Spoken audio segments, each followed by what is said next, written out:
Greetings. Welcome to the original Hebrew Israelite nation worldwide. We're here today to bring you more information about what's taking place in our world. And of course, we have the great prince here, the International Ambassador, Prime Minister, Prince Asiel bin Israel. And we really are welcome to have him here all the time. He is the person that will show us a lot of the keys that we need to know for the coming days. And he's going to be speaking to you very shortly. In the interim, we have Brother Sadiq in the studio. He'll be giving you another one of his great poems, setting the pace for the foundation that we're actually rolling with each week. So welcome, Brother Sadiq. Please, thank you very much.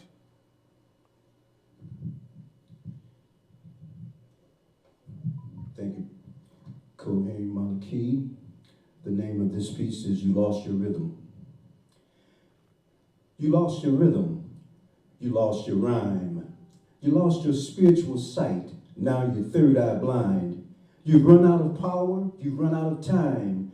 You must reconnect to your source or lose your mind. You've been taught to value mere seeming so that now you do not apprehend true meaning.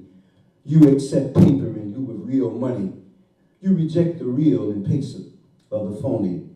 You prefer the profane in lieu of the divine. Instead of your own, you think with the predator's mind. You accept the fiction of a made-up history instead of a past full of glory and mystery. You lost your rhythm. You lost your rhyme. You lost your spiritual sight. Now you're third eye blind. You've run out of power. You've run out of time. You must reconnect to your source or lose your mind. You don't see what's staring you right in the face. You don't know the truth. You've become a disgrace. You've no love for self, so you sleep with your enemy, and thus you betray your own true destiny. You no longer value real manhood or womanhood, and so your children can't live the true lives that they should. They languish on the streets and in the byways as they grope about in the darkness of bright days. You lost your rhythm. You lost your rhyme. You lost your spiritual sight. Now you're third eye blind. You've run out of power. You've run out of time. You must reconnect to your source or lose your mind. You have traded in your moral authority to be a part of a devilish majority. You, once salt of the earth, have lost your savor. You, once chosen, have thus fallen out of favor. You abdicated your preeminent position. You failed to perform your appointed mission. You were the first, but are now the last. The word given to the prophets has come to pass. You lost your rhythm. You lost your rhyme. You lost your spiritual sight. Now you're third eye blind. You've run out of power. You've run out of time. You must reconnect to your source or lose your mind.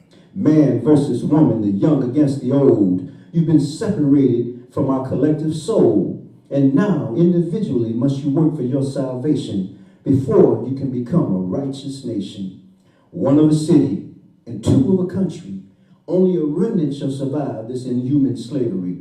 The choice is yours, so wisely choose the prize, your soul, to win or lose. You lost your rhythm. You lost your rhyme. You lost your spiritual sight. Now you're third eye blind. You've run out of power. You've run out of time. You must reconnect to your source or lose your mind. You must reconnect to your source before you lose your mind. Amen. Amen. We're talking about a prophecy that you can see in these poems, presenting to you the conditions today that we're going through as a people. And we're talking about today, as usual, how to get back on path with the creator of heaven and earth. We have today, once again, we have the great ambassador with us, and he'll be speaking to you more about faith and other great topics. Ambassador? First of all, let me say Shabbat Shalom to our people throughout the world, and let them know that the voice coming out of Zion is the voice of the God of Israel speaking to the world again. As in times that have passed, he's always sent messengers with a message of how to get back on track. And today we wanted to talk about the words that have been spoken through the prophets so that we will know if prophecy is being fulfilled today. We want to know what time is it prophetically.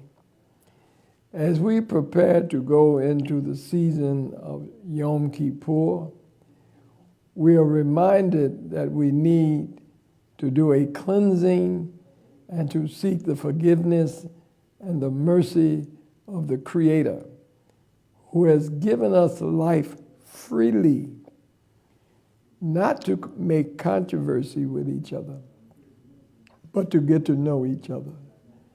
And so the human family that Israel have been given the responsibility to be a light to, so we are now lighting the lamp of understanding. It has been said, "Know ye the truth, and the truth shall set you free."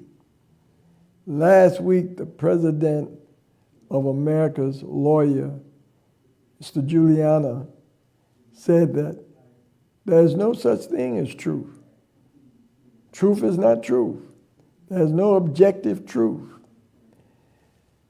He then made the word of the Creator of none effect, because he said, if you know the truth will not only set you free, it will keep you free.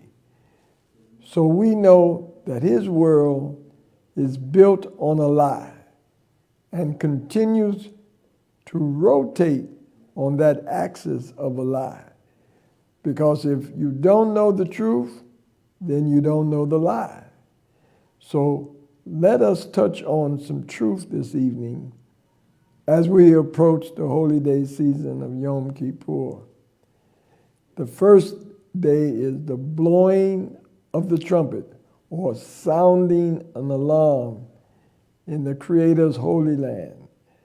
These words I speak are not my words, but they're the words of those who have sent us to speak truth to the lie. It said, resist evil and it will flee from you. Well, more than 50 years ago, the men and the women of the Creator who had scattered us to the northern part of the planet, North America, called us back and began that journey back. He spoke to a group of his people in the city of Chicago who would gather together in a structure called a Beta Israel, so that we began to discuss and dialogue about what time was it prophetically.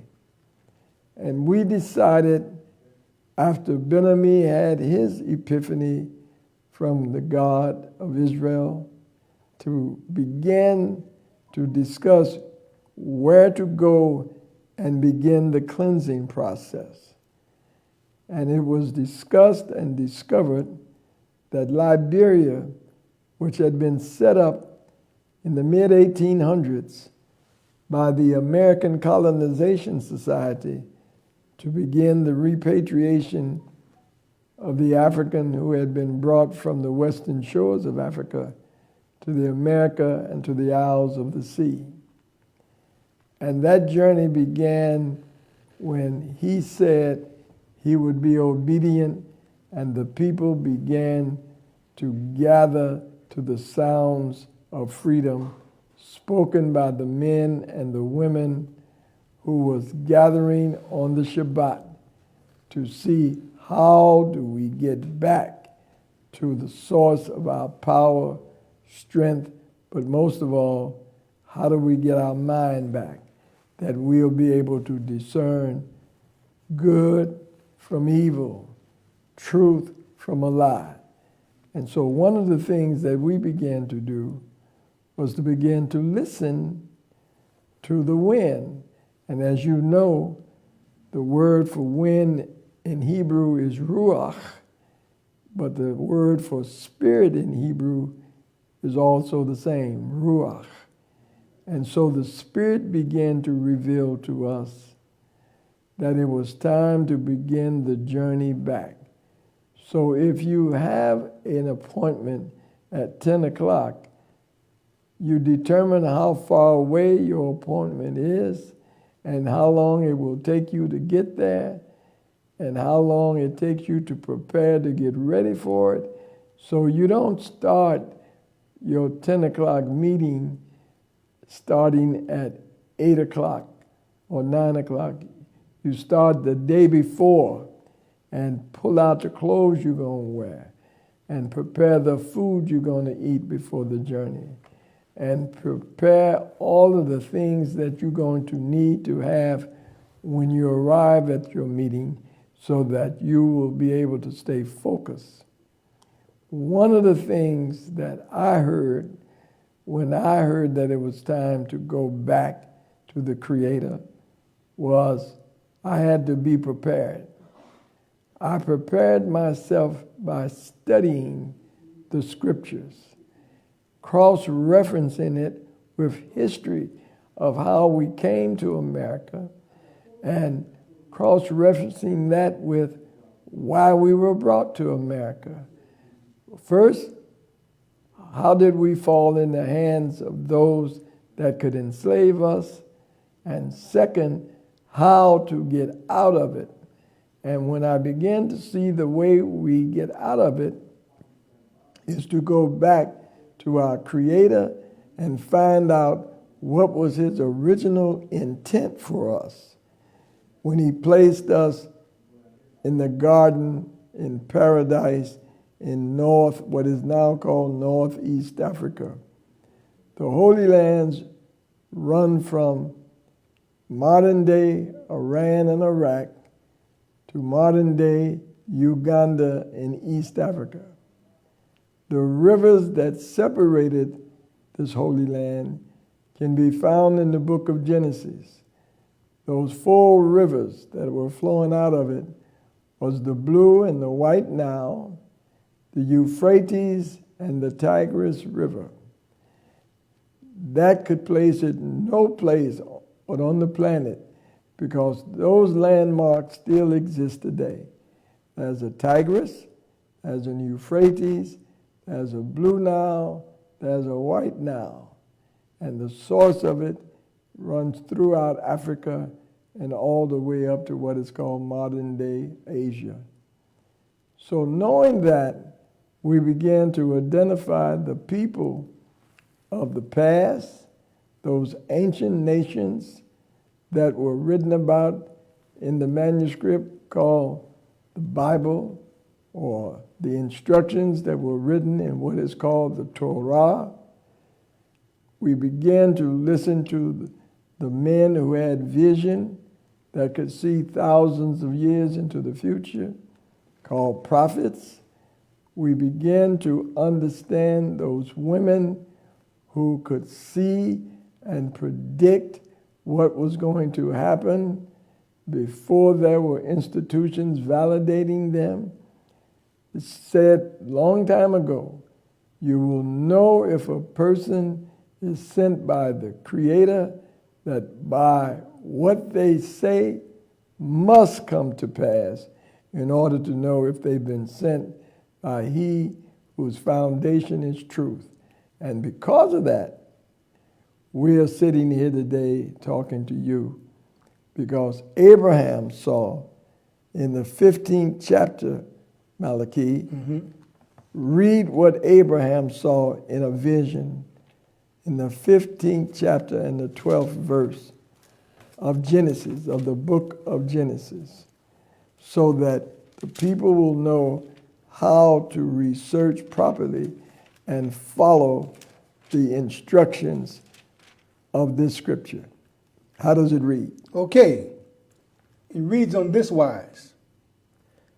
And he said unto Abram, know of a surety that thy seed shall be a stranger in a land that is not theirs, and shall serve them, and they shall afflict them for 400 years. Now, that's the vision that the father of the modern day children of Israel, Abraham, saw coming out of the great ancient nation of Babylon, Chaldea, so that it would be a record to indicate whether or not he was able to really be a servant and a visionary for the Creator.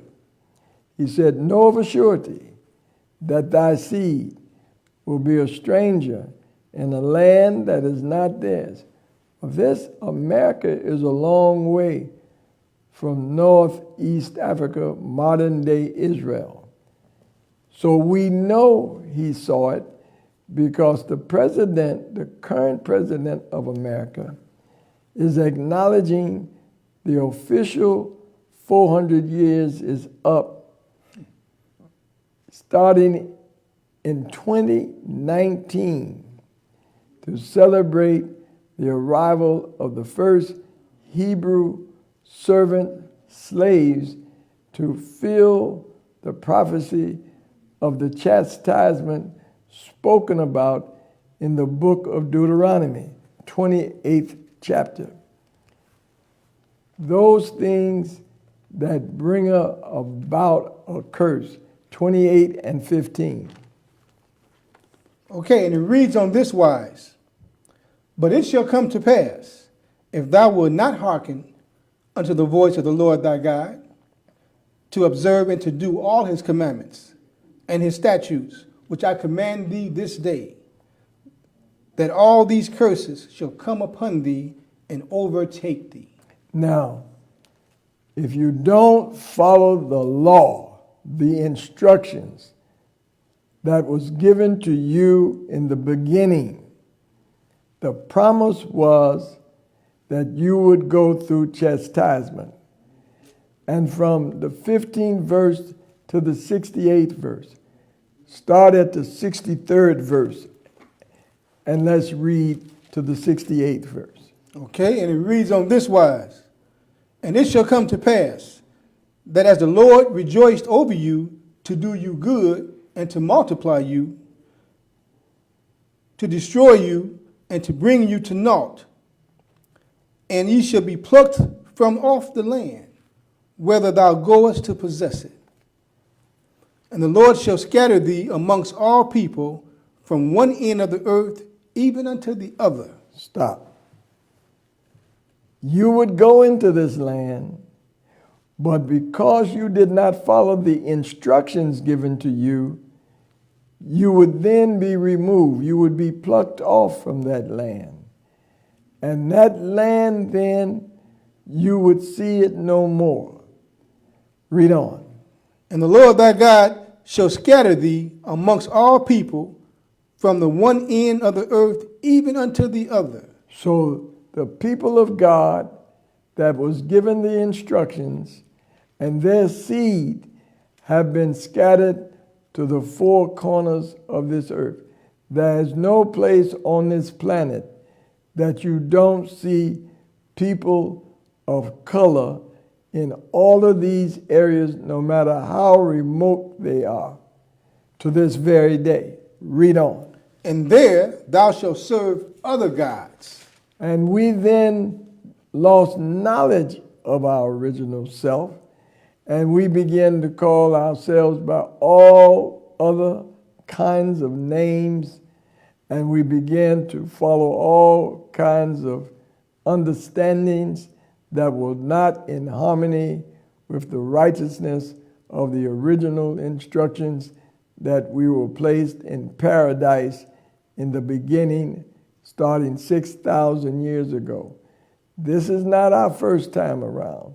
We have been rebellious from the very beginning because we could not understand it was our responsibility that obedience was better than sacrifice. Read on. And ye shall serve other gods, which neither thou nor thy fathers have known. There was no such God as the Catholic God or the Muslim God, That's right.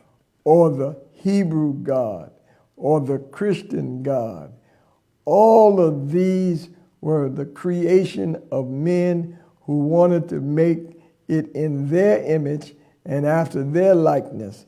But it was not the God that simply told us in the book of Genesis, you can freely eat from all of the goodness that I have given you among the people.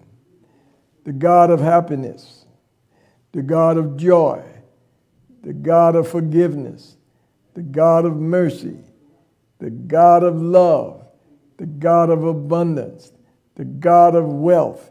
You could have all of that. But you were instructed, but there was one God that you shouldn't partake in. Read on. And you shall serve even wood and stone. Now you went from serving a God that had no image but was inside of you to creating with your own hand gods made of wood and stone. Because one of the first things that you were told is that you should make no graven image of this God, either that's in the sky or beneath the ground. And so you begin to follow your own understanding and rejected the instructions of your maker and your creator. Read on. And amongst these nations shalt thou find no ease. So you tell me now, wherever you are on this planet, do you have ease? I don't care what color you are, white, brown, oriental. Are you happy in the condition, in the place where you are? See, the worldwide Hebrew is to carry you back to truth and to the true and living God that created the heaven and the earth.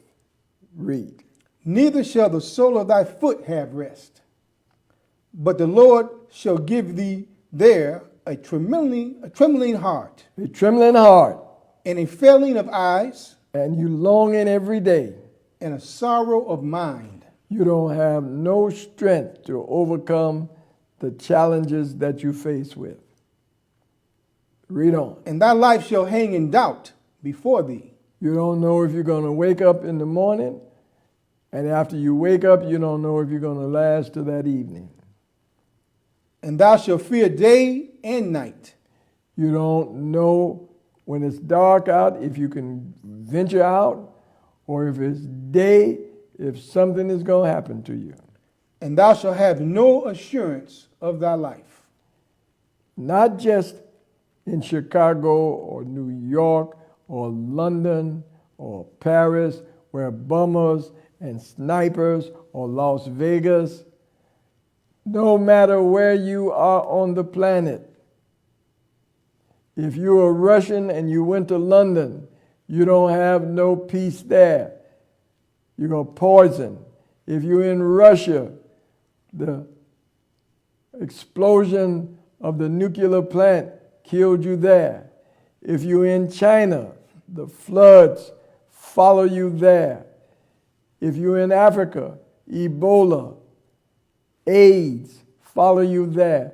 If you're in Europe, the storms, the poverty, the economic deprivation is following you. If you're in Turkey, you went to bed with $1 in your pocket, you woke up, you only had 40 cents. You have no assurance of your life anymore. Read. And in the morning thou shalt say, would God it were even. And in the evening thou shalt say, would God it were morning. For the fear of thine heart wherewith thou shalt fear, and for the sight of thine eyes which thou shalt see. Now, continue on. And the Lord shall bring thee into Egypt again. Into Egypt again, meaning there's a group of his people that had to go into captivity again. And he shall bring thee into Egypt again with ships, by the way whereof I spoke unto thee. The last time you walked into Egypt, this time he took you to the modern day Egypt called America. And there you would be what? Read. Thou shalt see it no more again, and there ye shall be sold unto your enemies for bondmen and bondwomen. I like the word slave men and slave women. Right. And no man shall buy you. That you understand clearly. In 1619, you arrived here as slaves, men, women, and your children. The beginning of your sentence 400 years ago. But true to his word, he said, but afterwards, I would bring you out of that. Now, I want this to settle in with you. As we prepare for Yom Kippur, you got to understand why we left and went to Israel 50 years ago, and why 70 years ago God brought his people that he had sent into Europe into Israel to lay the foundation for the resurrected nation of Israel and the people of God to begin to have a gathering spot worldwide. Quit looking at the color of the skin of people and look at the content of the character. They were obedient enough to know that they could go and begin to lay the foundation for a nation that had been off the scene for 2,000 years. And in his wisdom, he took those who were European looking to begin that journey because it was easier to do that. But he took an African Hebrew, Dr. Ralph Bunche, who was undersecretary at the UN, to begin to do the legal work to bring it into existence. So from the very beginning of the establishment of the nation of Israel, the Hebrew and the Jewish man was connected in order to bring about the new state of Israel. It is time now for the whole house of Israel to begin to come back together as family. The Jew, the Muslim, the Christian, the conscious, the Orthodox, the Reformed, the black, the white, and Ethiopia has stretched forth her arms unto her God again. And in Operation Exodus and Moses, that began the return of the known African presence after 3,000 years of being dormant in Ethiopia and Yemen and those lands in East Africa to begin the journey back to Israel. We won't talk politically today how all of this is going to come together. I just wanted to let you know the Israel that exists today is being purposed by the God that put everybody back in Israel and put Israel on the minds of those who have a mind to begin to build it for the Creator who started it. So we go now to the book of John.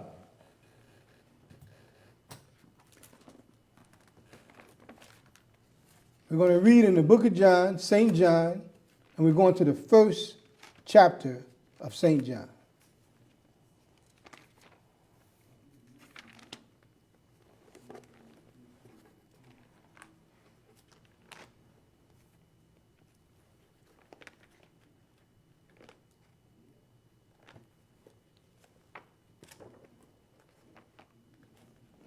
While he is looking for that, what we're going to do is to try to carefully walk you through a historical journey back to this day so that you'll understand what it is that you are hearing from the voice of Zion. Are you ready? Yes, coming up to it now. Okay. In the beginning. We're reading in St. John, 1st chapter, starting at the 1st verse. And it reads on this wise. In the beginning was the Word. In the beginning was the Word. And the Word was with God. And the Word was with God. And the Word was God. And the Word was God. The same was in the beginning with God. All things were made by him, and without him was not anything made that was made. If you hear the word of God, you got to then know that it is God. The 11th chapter of Hebrews. But without this one word, emunah, faith, read it. Now faith is the substance of things hoped for. You got to be able to believe that it exists. And the evidence of things not seen. Even though you know you can't see it with the carnal eye, but your spiritual inner eye already saw it. I saw it when I heard the word spoken by the men who began the journey and the women that it was time, because I saw them moving towards what they were saying. Let me say that again. I heard it through the men and the women who were moving towards the land that they said was given to them by God. That's how I knew it was real. Read. For by it the elders obtained a good report. Through faith, we understand that the worlds were framed. That the worlds were framed through faith. By what? By the word of God. There's that word again. By the word. Because God in the beginning was the word, is the word, and without that word of God, there could be no worlds made. Read on. So that things which are seen were not made of things which do appear. You couldn't see the kingdom of God coming at first. It was a mustard seed, as Yeshua said, the smallest of all of the herbs of the field. But if you plant it in your heart, in your soul, in that richness of your spiritual soul, it would cause you to grow with greater understanding. But if you went there 50 years ago, believing that you were fully developed and you was just a seed being planted in that land, you would not recognize what you were supposed to look like 50 years later. But he that planted you there knew, because he was the husband or the agronomist or the agriculturalist of the human family being planted back in the soil of truth from the word spoken by the mouth of the living God of this creation. Read on. By faith, Abel offered unto God a more excellent sacrifice than Cain. But Cain then slew Abel. Even though Abel's sacrifice was better, why did Cain slay his brother? Because he didn't see his brother as him. He was insecure and jealous, and therefore he thought he needed to destroy his brother rather than accept that the brother's sacrifice was for both of them. That's why the men and the women who went to Israel were not the enemies of the Israelites, who were not given the responsibility to come from North America. The men and the women that came from Europe are not the enemies of those that came from Africa. The men and the women that came to bring truth back into that part of the land is not the enemies of the Palestinian people. You've got to let the process of sorting out those who would resist a people living in harmony together and scatter the people of God by making them think that Satan is just like God. But God is not the author of confusion. He said in the Quran, I made you different, not to make controversy, but to get to know each other. That's what the process of the last 70 years have been about. How does the human family get back together in that part of the world? Read.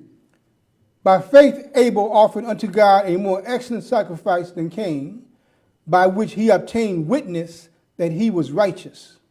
All we're talking about now is righteousness.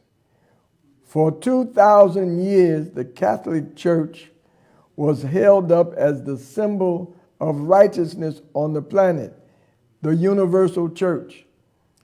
Just recently, we saw that 1,000 children have become victims of priests who had brutalized and sexualized children for the last 50, 60 years. And the priests did not speak out, and the authorities did not speak out.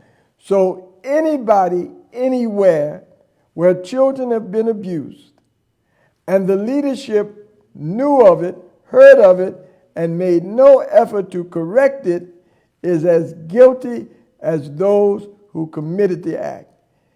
And just like the one woman spoke against the cardinal who is now in Washington, D.C., and said, no. He's got to answer for those 11 years under his watch that those children were being victimized and brutalized.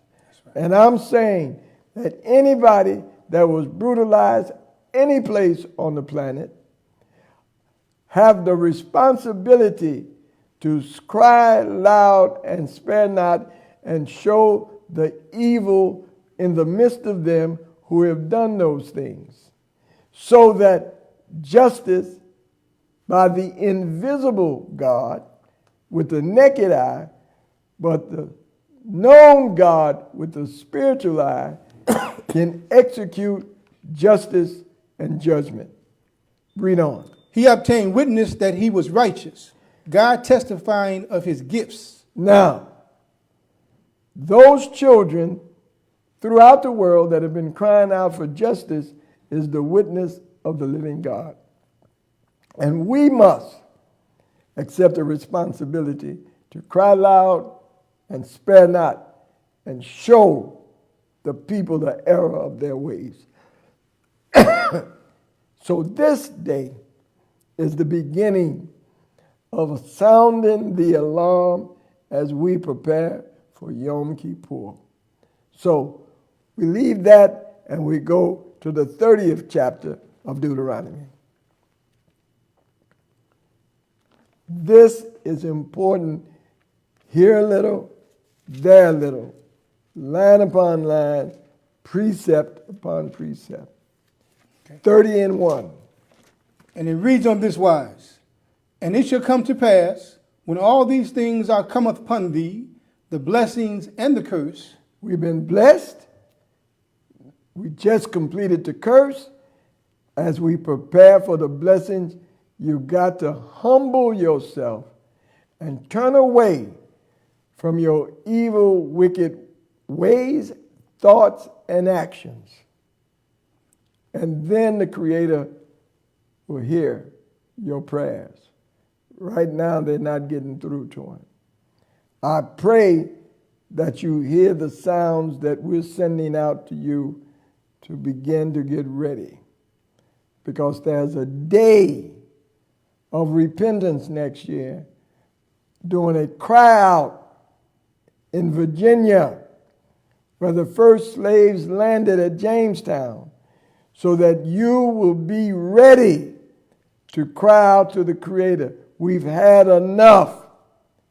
We're ready to humble ourselves and follow your instructions. That's what we're preparing the Creator's people for, and the world to witness that the people of God are returning back to truth. Read.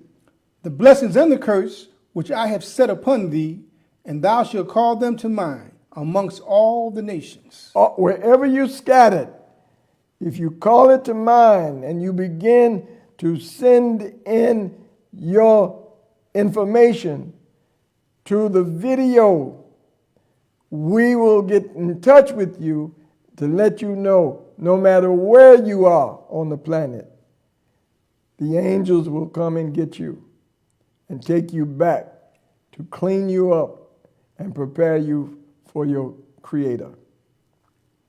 Read. Whether the Lord thy God has driven thee, and shall return unto the Lord thy God, and shall obey his voice according to all that I commanded thee this day, thou and thy children, with all thine heart and with all thy soul.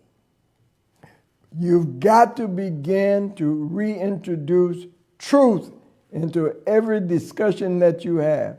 You can no longer, everybody got their own opinion.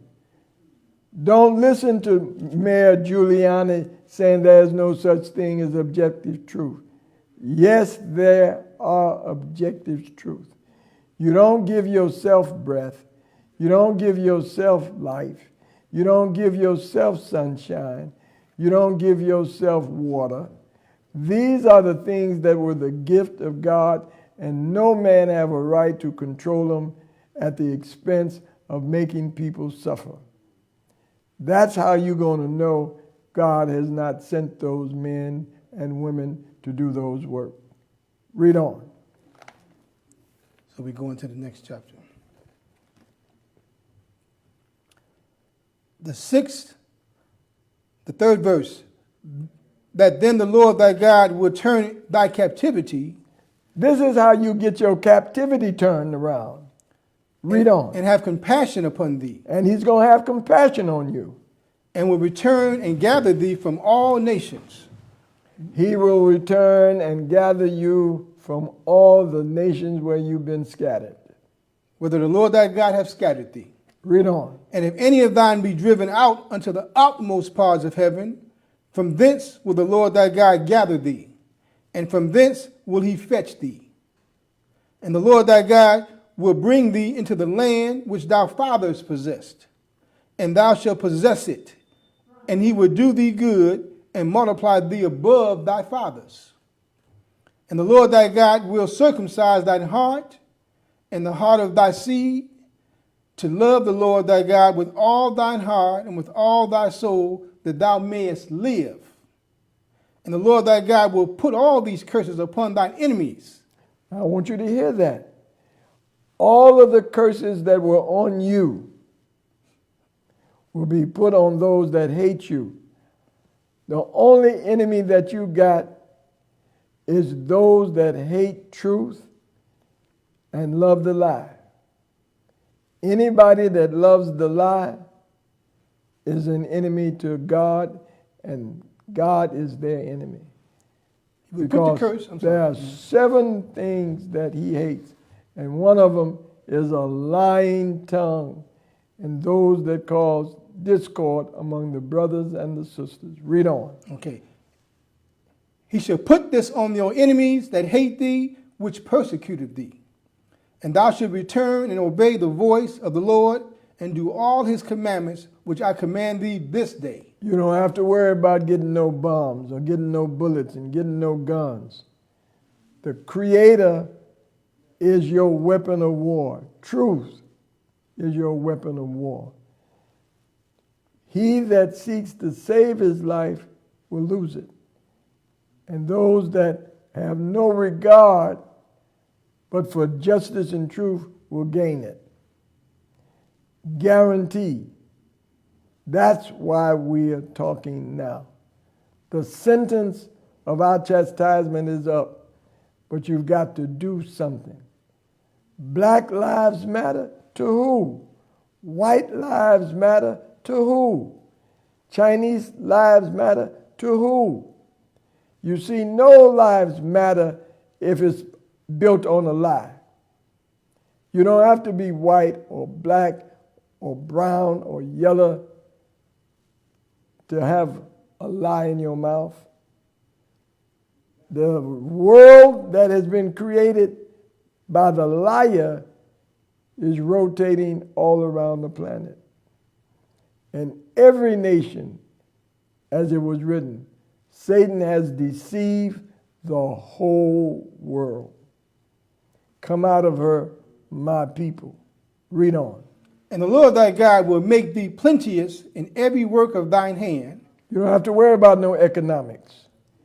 It's going to come when you turn around. Read on. In the fruit of thy body, and in the fruit of thy cattle. You don't have to worry about abortions.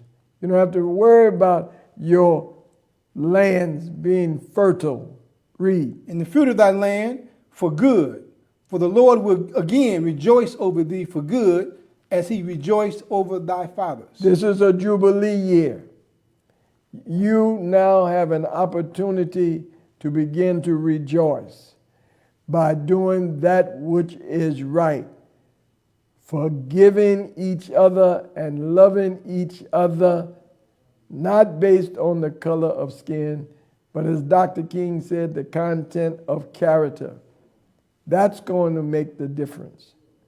And you're going to see a world that eyes have not seen nor ears have heard come into existence. Now, we leave that scripture and we go to one other point that I want to make prophetically. When you're given the opportunity to choose between good and evil, as Moshe said, as Moses said, he gave you the answer. Choose life and live. And I'm saying to you, choose truth and speak it to the lie.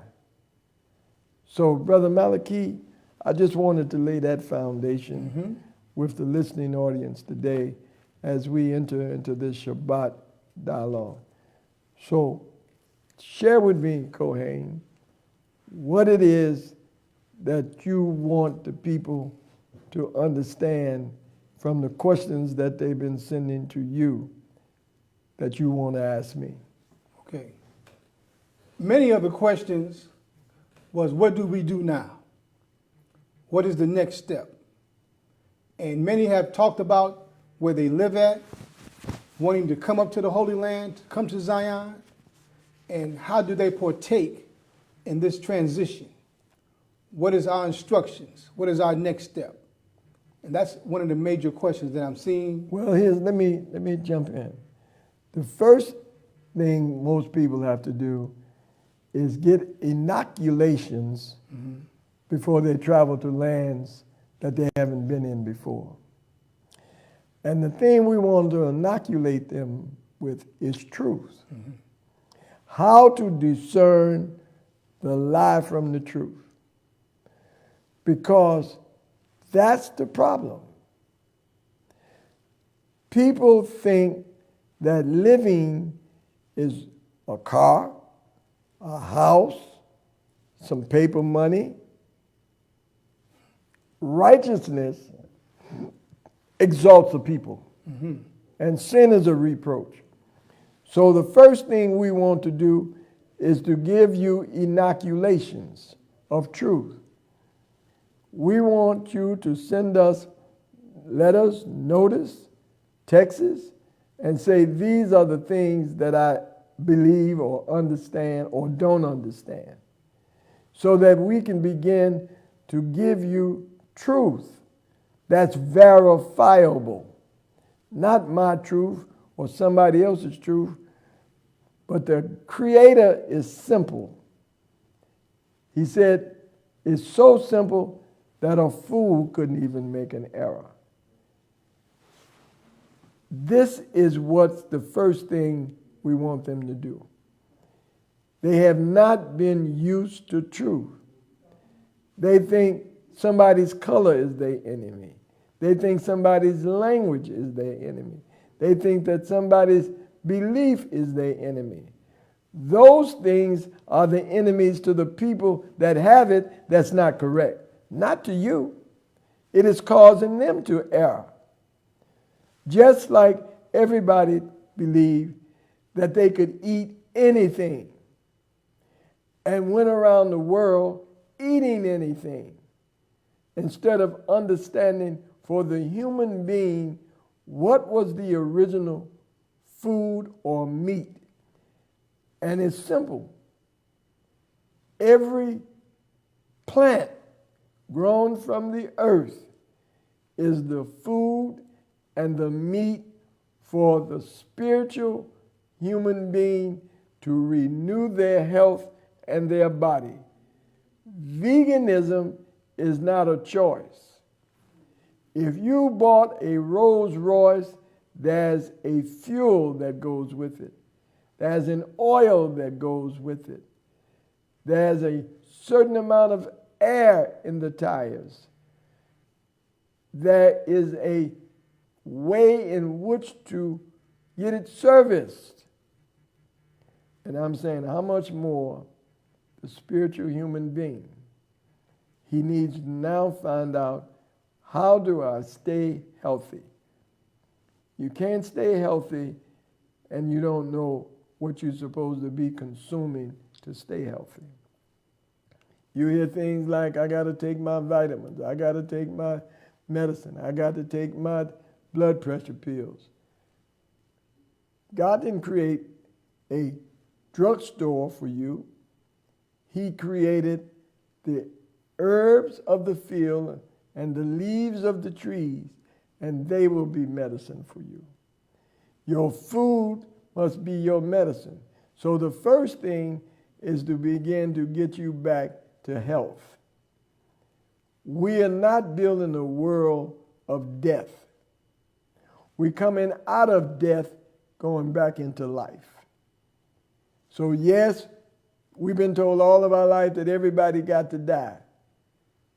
From an eternal God, you wasn't supposed to die. It got reduced down to 70. But you could renew the life cycle by your righteous behavior.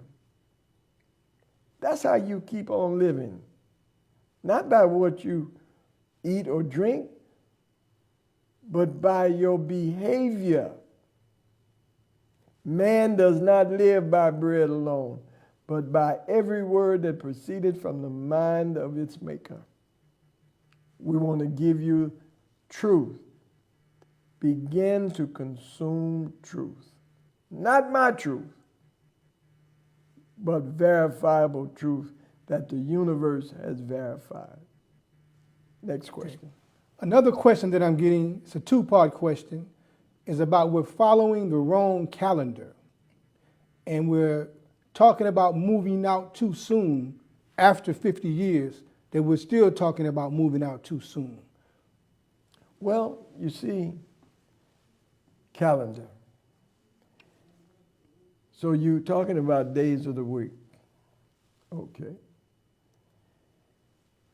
If you understand the calendar that we operated from, there are no days of the week. There's the first day, the second day, the third day, That's right, the fourth day, Yom Rishon, Yom Sheni, Yom Shlishi, Yom Kamashi, Yom Shishi, Yom Shabbat.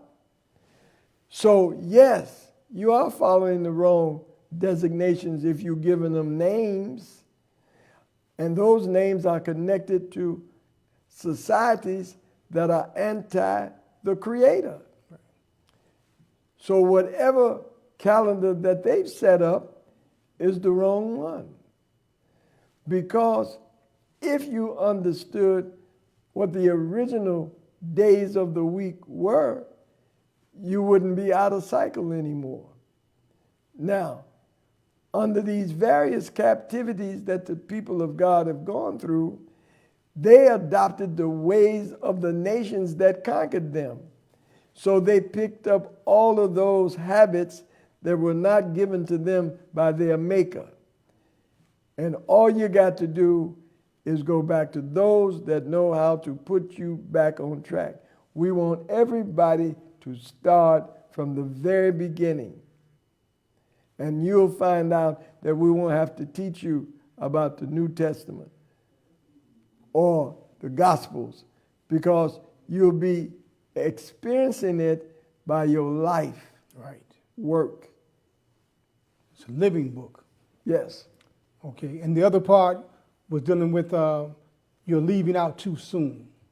Well, I tell everybody that if you got an appointment at 9 o'clock and you got to go to California and you're in Chicago, what time do you leave for your 9 o'clock appointment in California if you're in Chicago?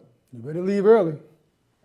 You got to calculate the distance, That's right. what mode of travel that's going to take you there, what you got to experience between now and getting there, and what you got to do once you get there to achieve what you went there for. Right. You can't go too soon if you're trying to get back to your Creator. You can't go too soon if you've been disconnected from your mother and father who gave you life. I can't get back to the Creator quick enough. I've been separated from my father and mother way too long, and I've been an orphan on this planet who didn't know his name, his date of birth, where he come from, where he was going. So if I can register ahead of time, I'm signing up and being ready for whenever that day comes. Right. But I will be prepared for whenever it comes. Another point in that answer, Prime Minister, is the point about no one wants to be part of the vanguard. I do. See, don't say, no one else does. It's okay. It's okay. That's right. But guess what?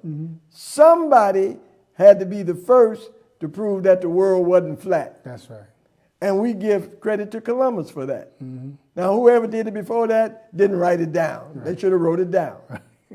Now, I'm saying somebody was the first to go up in the rocket ship to see what was out there. That's right. They wrote it down.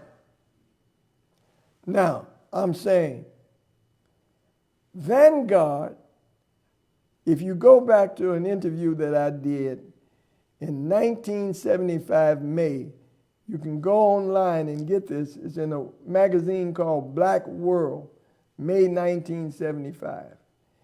In it, there's a caption under my picture said I'm saying to my people in Black America at that time, you are the vanguard of the beginning of reconnecting to God. That was 1975. Right.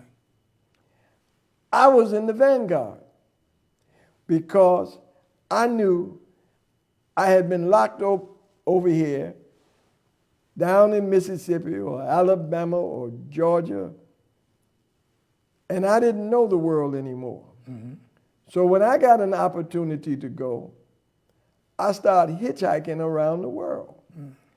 I started in Dakar, Senegal, in West Africa, and met the late Sheikh Anta Diop, who had just returned from Egypt during an exposition on Egyptian culture to validate that the Wolof people in Senegal came from there.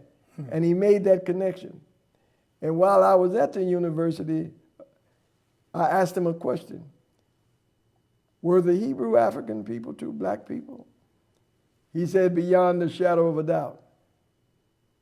I said, how do you know? He said, I just did the carbon test on 1,000-year mummies to prove that the people of that day and era were African people.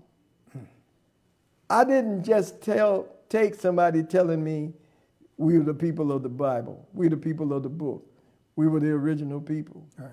I went to find whatever existed to validate what my belief. See, the thing about believing God and believing in God is two different things. Mm-hmm. See, I believed God. I didn't just believe in God, because my beliefs can change. That's right. But my verification of truth can't. Mm. So that's why I tell the people, don't you leave then. If it's too soon for you, right, don't go. I'm not telling anybody to worship God that don't want to worship God.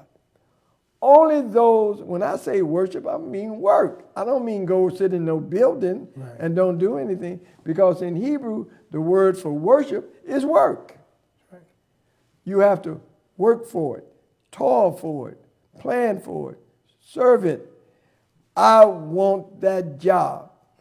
I volunteered for it. I left my personal family in Israel to go and work for the God who said, I need somebody that will go speak on behalf of my people that are here that don't know what to do. Go find out for them if there are people who will support them. I did that. I went to Africa. I went to the islands. I went to South America. I went to Europe. I went to the Soviet Union and spoke to Mikhail Gorbachev. I went to the rabbis. I went to the Muslims, to the Rabbitat. I went to all who believed that they knew something spiritual. I needed to know what piece of the puzzle did they have.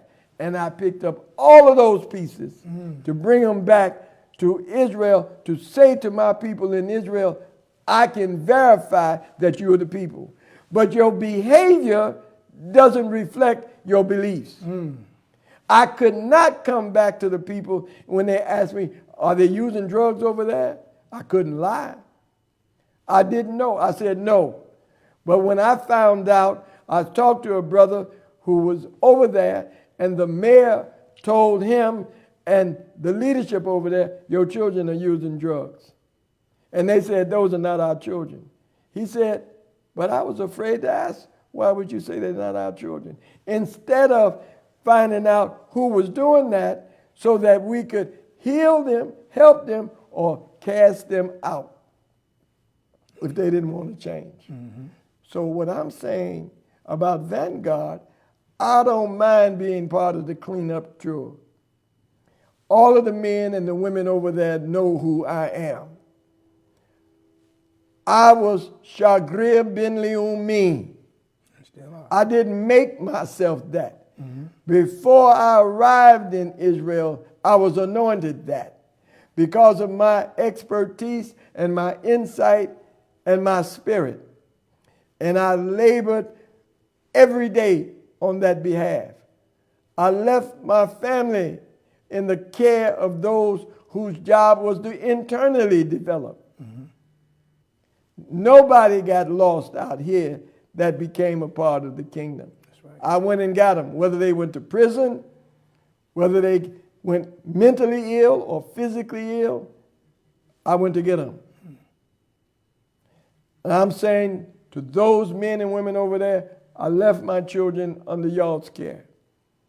If they're broken, if they're destroyed, you got to take responsibility for that. That's right. Because I did not leave my responsibility to make sure that they could stay in that land. They're still in that land today. And you didn't tell them how they stayed in that land. Because you knew that I was doing the work over here. You knew that. That's right. And you didn't tell those children that. But you could tell them, I stole some money. You know I didn't. I went to prison fighting to take money to Israel, not from Israel. And the Israelis know I'm not a criminal. I meet with them regularly. I talk with them. And they love me and respect me and vice versa. And I'm saying to the children over there, turn back to truth and righteousness. Omar and Yokai and the young sons who are building over there. Continue to build on truth. That's right. Yair, Ben Kaliah, stay strong. Yedidiel, stay strong. Ishaya, stay strong. The sisters that are over there. Shadiah, all of you great women over there that are standing firm.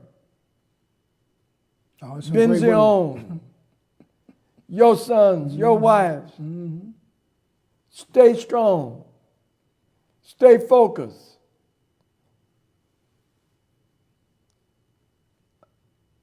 Nadiv, stay focused. Stand on truth.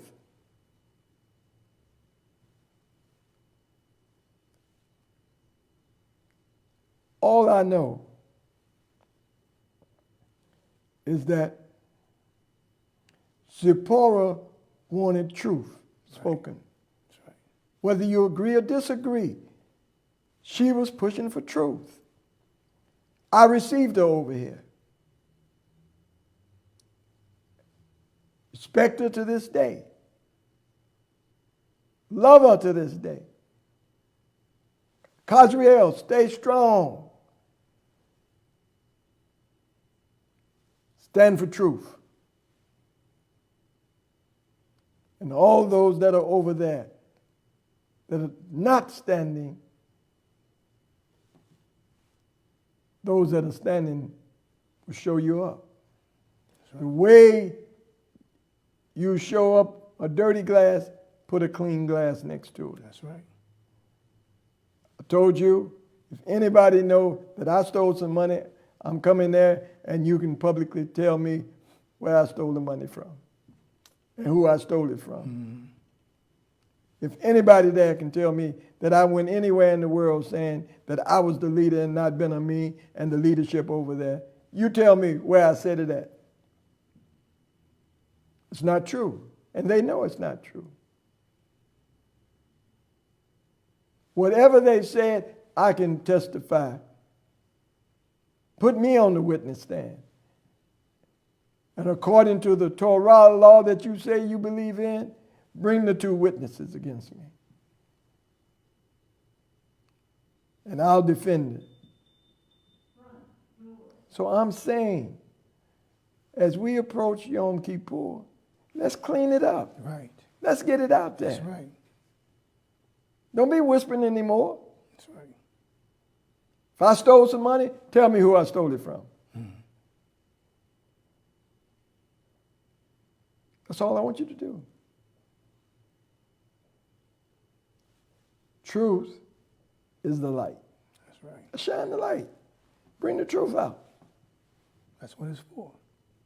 Next question. Next question. It was a statement at the same time. There are many people throughout Africa that are calling your name. They consider you to still be, as you've always been, the redeeming angel. And they see you and they talk about the things you've done, the communities you've established in all these various places. What's going to be next for many other countries and many other parts of the continent as far as this word and this message? Well, that's why I'm coming back to Israel to develop the next level of ambassadors. Mm-hmm. Asiel and Yatmid and his generation and the young men that Ben Asiel was talking to over there, and those young sons that know me and daughters that know me. Right. I want to give them the portfolio of experience, and they are to upgrade it with their experiences and their training and teaching, so that it won't be no doubt. It's called continuity. That's why it's the God of Abraham, Isaac, and Jacob, and then you keep on down. That's right. What I'm saying is that my job is a moray. My first child is Moriah, instructed by God. My second child in Israel is Ariel, angel of God. My third child is living waters of God, Uval. My fourth child in Israel is Yatmid. I shall endure persevere and continue to serve Yah. My last child born in Israel, El Ronaim, he brings joy to all that come in his presence. That's what came out of me and their mothers. And those are the attributes that I've been working on to build. And I'm proud of their friends that were born there and grew up there. I just saw one of the daughters I hadn't seen in 7 or 8 years over here visiting Chicago now. And I was so happy. So very happy.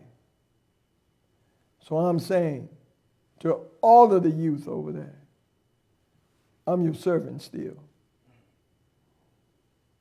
And I'm your father who loves you much. And your grandfather. I got grandchildren over there right now. Maria got 5 children. Ben Kalaya got 2 of my children. Elona got 1 of my grandchilds over there. And on and on and on. I'm committed every day to making sure that what I came there for, to serve the God of Israel, they're going to get the benefit of it. I don't know how you do it. I watch you day to day. You don't go to bed early, and you get up early, and you're constantly working with our people.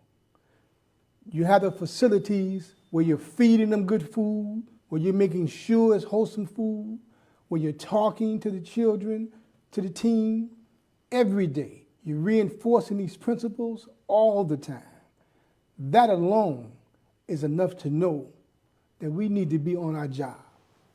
Whoever we are out there, whatever we're doing, we have to be on our job.